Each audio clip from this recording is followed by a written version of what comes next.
eu vou trazer aqui um alvo talvez improvável, mas querendo ou não, realmente estão roubando manchetes, likes, curtidas e compartilhamentos por todos os lados, nas redes sociais, ou muitas vezes redes antissociais, Sérgio Zagarino, até porque fica aqui a pergunta para quem está acompanhando essa saga: será que a fila andou finalmente para essa história que parece estar... Ou será que essa história parece que está longe do fim?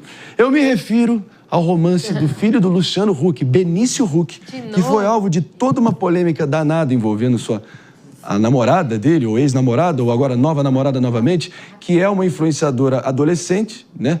E que ele teria sido visto aos beijos numa festa em Balneário Camboriú e, logo depois de rumores surgirem sobre uma suposta reconciliação entre eles, com a namorada Duda Guerra, né, que está, enfim, sendo a pivô dessa polêmica toda, que acende essa grande discussão que eu queria estar posto aqui. Não sei se é uma grande discussão, mas vamos pegar esse caso concreto pelo seguinte: grande fofoca. Tem muita gente do outro lado que está falando assim: eu não acredito que a gente vai estar falando sobre o namorico do filho do Luciano Huck e dando esse palanque todo. Porém, eu acho que aqui tem sim grandes lições que a gente pode extrair sobre relações de modo geral, e por isso que a gente está propondo aqui no Morning Show, né? Questão de relações instáveis, cheias de altos e baixos. Afinal de contas, doutora Lala, será que nós até acabamos buscando essas relações cheias de ansiedade, instabilidade e incerteza que fazem o coração até palpitar? O porquê disso, essa busca pela adrenalina? Vamos lá, né? A gente tem um país com 56 milhões de pessoas ansiosas. E viver... Exato, nós somos o maior país em relação à ansiedade, de acordo com os dados, inclusive, da OMS. E quando a gente busca relações a partir da nossa ansiedade, a gente está buscando essa instabilidade, a gente está buscando essa insegurança, e é difícil para a gente, porque a gente lida com as pessoas, né, se apegando muito rápido, através dos nossos pensamentos, através das expectativas que a gente mesmo cria, se relacionando com a nossa mente. Então, acaba se tornando um vínculo frágil e uma relação instável, uma relação insegura.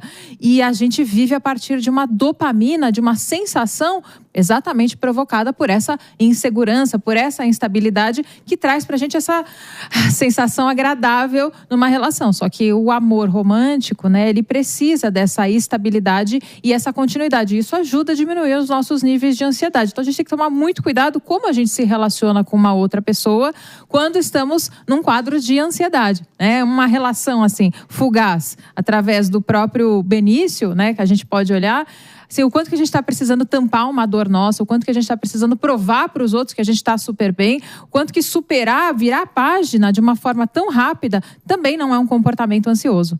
Você não acha que a ansiedade é o mal do nosso século? Obviamente, né, com as redes sociais e a questão da comparação e a necessidade da resposta imediata, aquilo ali, aquilo lá.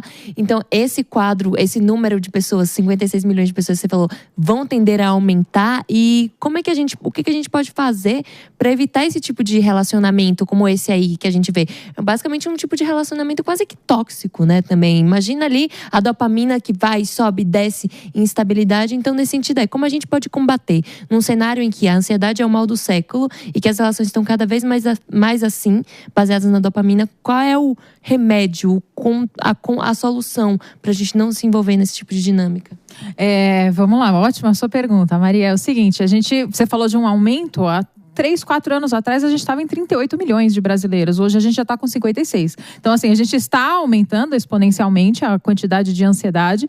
E a forma de solucionar muito mais está relacionada com a gente mesmo, né? O quanto que a gente olha para dentro, o quanto que a gente olha para a gente busca relações que sejam satisfatórias, que tenham um retorno da outra pessoa. O quanto que a gente está se relacionando com pessoas a partir da nossa própria mente, né? Criando as expectativas, criando através dessa intensidade da relação, né? Porque é intenso não significa que é verdadeiro, não é um vínculo necessariamente verdadeiro, não significa que a outra pessoa também está trazendo isso pra gente.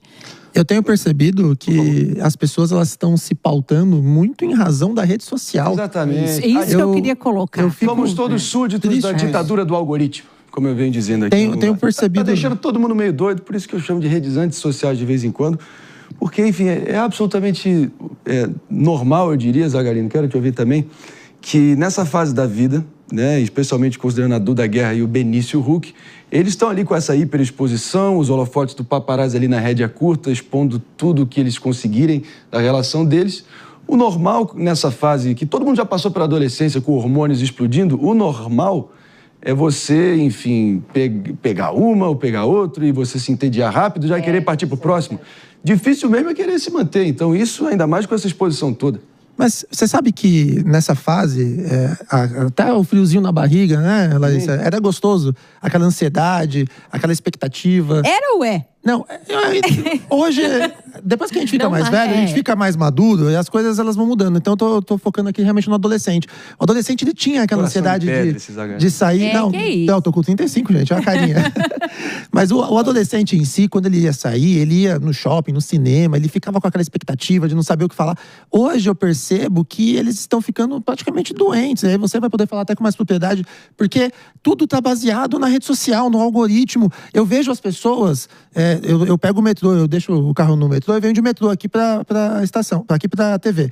E no metrô eu percebo que as pessoas elas ficam olhando, elas não olham outros stories em rede social, elas ficam olhando quem olhou dela. O tempo inteiro, as pessoas elas ficam o tempo inteiro olhando quem olhou o que ela postou. Olha isso, que ansiedade. A gente tá vivendo. Quem nunca também? Não vai dizer que tu nunca fez. Não, tudo bem, mas você faz isso uma vez. Brincadeira aí, velho.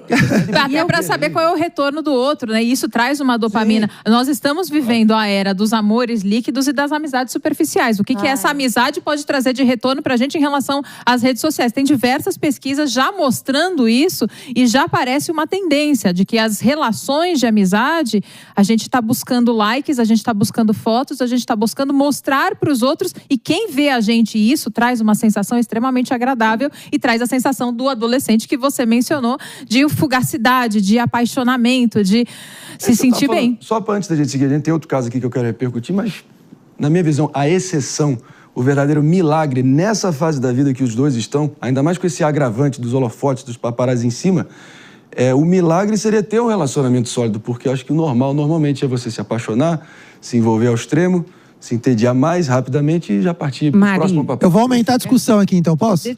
Vou aumentar a discussão. Deixa eu falar, deixa eu só colocar um elemento aqui. A gente traz o outro. Não, rapidinho. É só para colocar um ingrediente aqui pro debate que é natural. É o que você falou. Sim. Quando você tem 16 anos na adolescência, essas indas e vindas é natural desse processo de formação desse indivíduo. A questão é, quando você é uma pessoa madura, e aí você tem realmente essa oscilação. Mas eu acho super natural o que está acontecendo com esses adolescentes para a idade deles. A questão é a superexposição decorrente de rede social, de serem pessoas, pelo menos o filho famoso. E aí tem essa cobrança da sociedade. Voltaram, beijou. Mas que para mim, e você como especialista sabe precisar, é muito natural para jovens. Sim, adolescente é natural e adultos estão buscando esse tipo de relação. Aí a gente não pode, a gente não pode deixar... É ser um adulto disfuncional. Mas aí a gente aumenta os índices, inclusive de traições.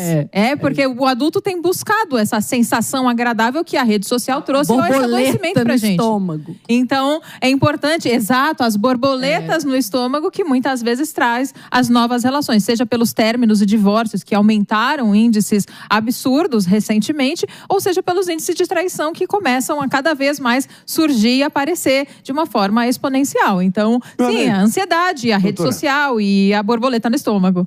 Lembrei daquela frase que muita gente diz, que o Brasil não tem um povo, tem público. E realmente, se tiver público, vai ter demanda e o pessoal vai ali, vai consumir isso e vai seguir aplaudindo e recompensando com likes e vira, assim, um ciclo de recompensa. E claro que vai seguir repercutindo e a gente aqui trazendo as emoções de sábado à noite de Benício Huck e Duda Guerra aqui no Morning Show. É isso. Mas lições importantes foram mencionadas aqui, sem dúvida alguma.